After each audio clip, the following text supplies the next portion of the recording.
جب ان کو نعمتیں اور ملیں گی تو کہیں گے الحمدللہ، اور جب ایک دوسرے سے ملیں گے تو کہیں گے السلام علیکم السلام علیکم۔ تو پتہ چلا جنتی کی نشانیاں ہیں 3۔ جنت میں پہنچ کے کہے گا سبحان اللہ، جنت میں پہنچ کے کہے گا الحمدللہ، اور جنت میں پہنچ کے کرے گا سلام۔ یہ 3 نشانیاں ہو گئی جنتی کی۔ میں نے جب سے آنکھ کھولی ہے یہ تینوں نشانیاں تو مجلس حسین میں دیکھی ہے۔ خطیب نے اچھے فضائل پڑھے تو مجمع نے کہا سبحان اللہ، مجلس اچھی ہوئی تو بانیان عزاداری نے کہا الحمدللہ، مجلس ختم ہوئی، مجلس میں آئے تو سلام کیا مومن پر، مجلس سے گئے تو سلام کیا کل ایمان کی اولاد پر۔ کوئی سمجھ رہے ہیں نہیں؟ یہ تو جنت میں ہونا تھا، یہاں کیسے ہو گیا؟ تو میں ایک بات سمجھاؤں، باقی لوگوں کا فیصلہ وہاں ہوگا کہ جنتی ہے کہ نہیں۔ ہمارا فیصلہ فرش عذاب پہ ہو گیا، ہم یہاں سے شروع کر رہے ہیں۔ یوں سمجھے مجلس میں نہیں آئے، جنت خدا میں آئے۔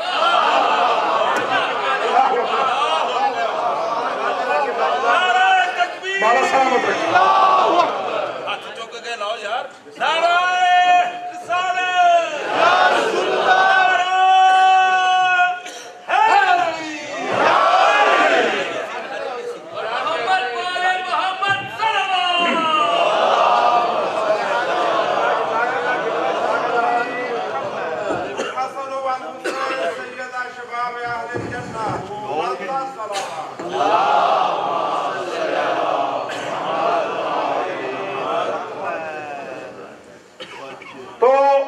یہ بھی آپ نے ذہن نشین فرما لیا۔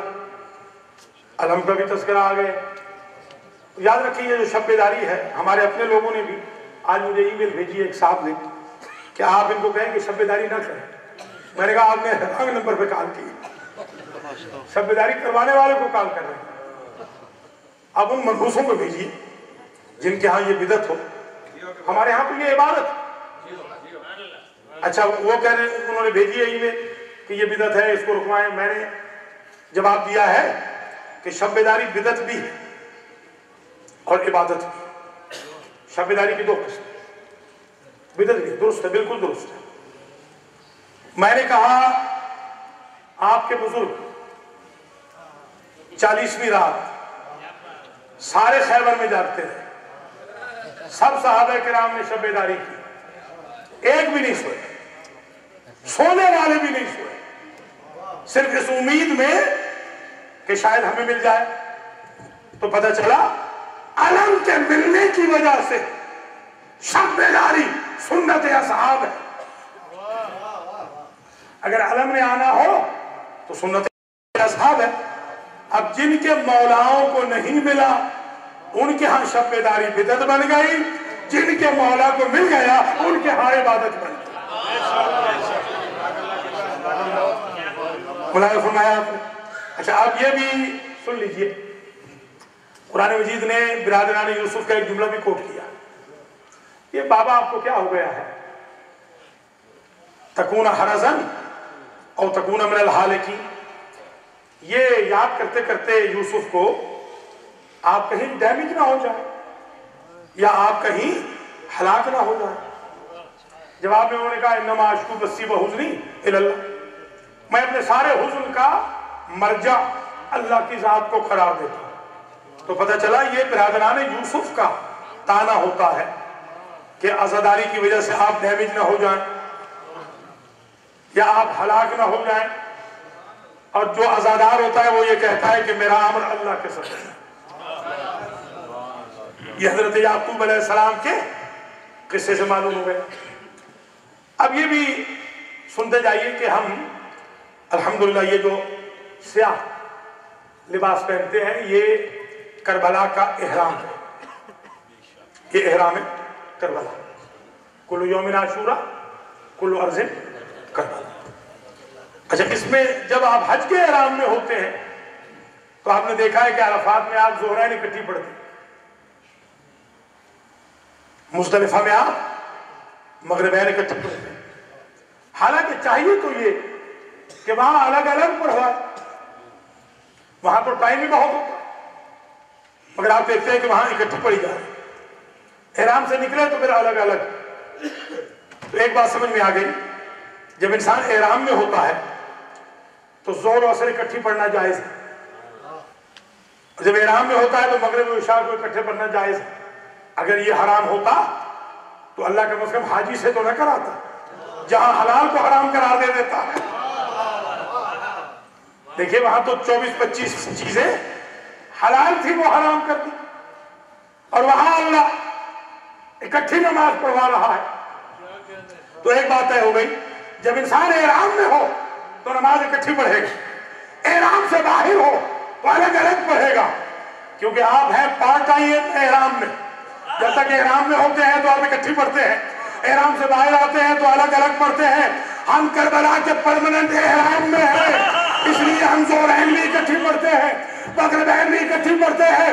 جب ہمارا انتقام ہو جائے گا، ہمارے امام آ جائیں گے، قاتلوں کو مارا جائے گا، احرام کھل جائے گا، ہم بھی علیحدہ پڑھیں گے، الگ الگ پڑھیں گے، اس لیے کہ احرام میں ہی رہا۔ اب آپ نے یہ بھی ثبوت سن لیا کہ اکٹھی نماز پڑھنے کا بھی کیا ثبوت ہے۔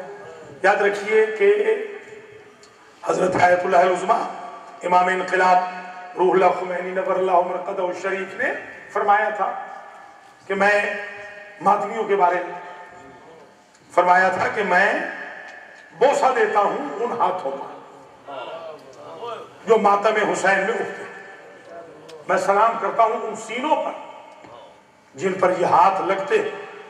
خدا کی قسم یہ ہاتھ ان سینوں پہ نہیں لگتے، یزیدیت کے منہ پر تماچے بن کے لگتے ہیں۔ اب سمجھ میں آئی بات کہ اگر یہاں لگتے ہوتے تو جتنا ماتم میری قوم کے جوان کرتے ہیں وہ تو آدھا سال ہسپتال سے اٹھ نہ سکتے۔ آپ دیکھتے ہیں نیکسٹ ڈے وہ جاب پہ ہوتے ہیں، ہے کہ نہیں ایسے؟ تو پتہ چلا ہمارا مجتہد بتا گیا کہ جہاں تماچا لگتا ہے تکلیف وہاں ہوتی ہے۔ اب سمجھ میں آئی بات، ماتم ہم کرتے ہیں تکلیف انہیں ہوتی ہے۔ جیسے جیسے ماتم تیز ہوتا ہے چہرے اترتے جاتے ہیں۔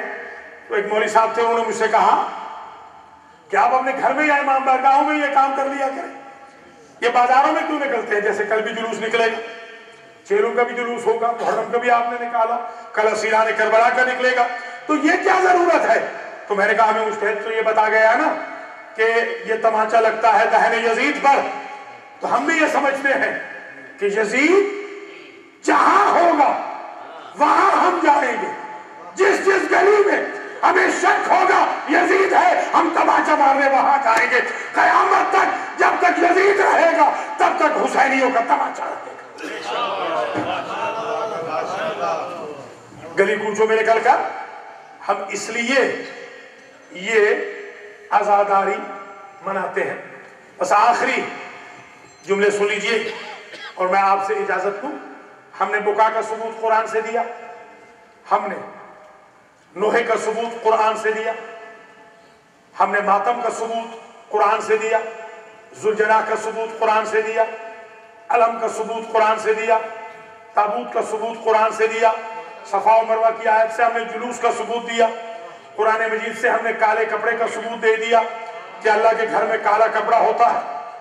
یہ سارے ثبوت ہم نے دے دیے۔ اب آخری ثبوت جو آج عرض کرنا ہے اور آپ سے اجازت لے لینی ہے وہ کربلا کا۔ کربلا بھی قرآن میں موجود ہے، لفظ کربلا۔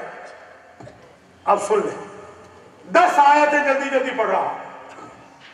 پہلی آیت ارشاد ہوتا ہے قُلْ مَنْ يُنَجِّيكُمْ مِنْ ظُلُمَاتِ الْبَرِّ وَالْبَحْرِ تَدْعُونَهُ تَضَرُّعًا وَخُفْيًا لَئِنْ أَنْجَانَا مِنْ هَٰذِهِ لَنَكُونَنَّ مِنَ الشَّاكِرِينَ قُلِ اللَّهُ يُنَجِّيكُم مِّنْهَا وَمِنْ كُلِّ كَرْبٍ ثُمَّ أَنْتُمْ تُشْرِكُونَ۔ پورے قرآن میں لفظ کرب آیا ہے 4 مرتبہ۔ پہلی یہی آیت جو میں نے ابھی پڑھی نحل کی 64 میں کہ میرے حبیب کہہ دیجئے کہ ہر کرب سے اللہ بچاتا ہے۔ کرب کا ایک لفظ آ گیا۔ اب 3 اور آیتیں جن میں کرب موجود ہے اور کرب کے ساتھ نسبت ہے عظیم کی۔ فاستجبنا له فنجیناہ وَأَهْلَهُ مِنَ الْكَرْبِ الْعَظِيمِ، ہم نے نوح کو بچا لیا اور ان کے اہل بیت کو بچا لیا کرب عظیم سے۔ دوسری جگہ کہا وَنَجَّيْنَاهُ وَأَهْلَهُ مِنَ الْكَرْبِ الْعَظِيمِ، اور ہم نے بچا لیا نوح کو اور ان کے اہل کو کرب عظیم سے۔ تیسری آیت میں کہا جہاں کرب عظیم کہ نجیناہما وقومہما من الکرب العظیم، ہم نے موسیٰ اور ہارون کو بھی بچایا اور ان کی قوموں کو بھی بچایا کرب عظیم سے۔ 3 جگہ کرب عظیم، 4 جگہ کل کرب۔ پورے قرآن میں بلا کا لفظ 6 مرتبہ آیا ہے۔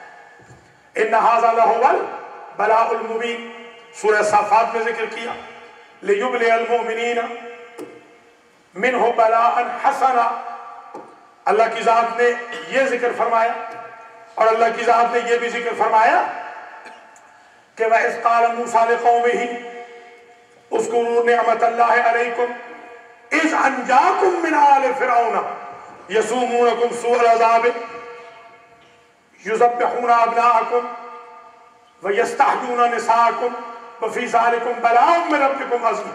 یہ جملہ قرآن میں 3 مرتبہ ریپیٹ ہوا، ایک دفعہ یذبحون، ایک دفعہ ویذبحون، ایک جگہ یقتلون، باقی جملے وہی ہیں۔ یہ 3 مرتبہ کرب عظیم آ گیا، ٹوٹل 6 مرتبہ۔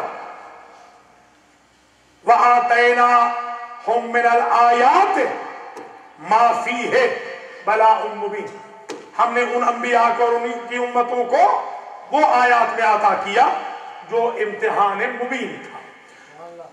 بلا 6 مرتبہ، کرب 4 مرتبہ، کل 10 مرتبہ۔ اور ادھر حج کی آیت میں اللہ کہتا ہے تِلْكَ عَشَرَةٌ كَامِلَةٌ، حج کے بھی ہیں 10 دن، 10 روزے، 10 دن، محرم کے بھی ہیں 10 دن، اور خدا کی قسم محرم کی 10 راتوں کا قرآن نے سورہ فجر میں ذکر کیا۔ بسم اللہ الرحمن الرحیم، والفجر ولیال عشر والشفع والوتر، قسم ہے مجھے صبح عاشور کی، قسم ہے عاشور کی 10 راتوں کی، علی کی قسم، فاطمہ کی قسم۔ لیجئے عشرہ کا ذکر بھی آ گیا، 10 راتوں کا ذکر بھی آ گیا، عشرہ کاملہ کا ذکر بھی آ گیا، فجر کا ذکر بھی آ گیا، اور ادھر کیا کہا؟ کرب عظیم اور بلا بھی عظیم۔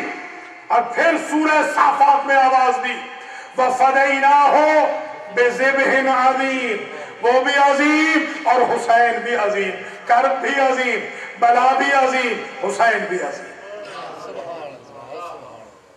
اور حسین ابن علی نے کہا تھا اللہم انی اعوذ بک من کرب و بلا، یہ کربلا کا اصل نام تھا، کرب، کربن و بلا یہ اصل نام تھا، اب ہو گیا ہے کربلا، جیسے مینا اصل میں تھا منا، اب ہو گیا ہے مینا، اسی طرح کربن و بلا تھا، اب ہو گیا کربلا۔ قرآن نے بھی کرب و بلا کا ذکر کیا، حسین ابن علی نے بھی کرب و بلا کا ذکر کیا۔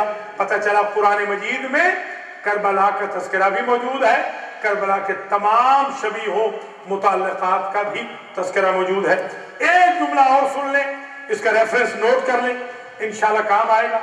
یعملون لہ ما یشاء من محاریب وتماثیل وجفان کالجواب وقدور الراسیات، سورہ سبا کی آیت نمبر 13 میں ارشاد ہوا حضرت سلیمان علیہ السلام جنوں سے کہتے تھے کہ تم نے تو سابقہ انبیاء دیکھے تھے نا، اور ان کی مسجدیں اور محراب بھی دیکھے تھے نا، تو ان مسجدوں کی محرابوں کی شبیہیں بنا کے میرے پاس لے آؤ۔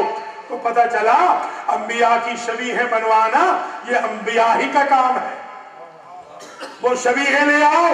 اور اب سمجھیے گا تبرک کا تذکرہ بھی آ رہا، نیاز کا ذکر بھی آ رہا ہے۔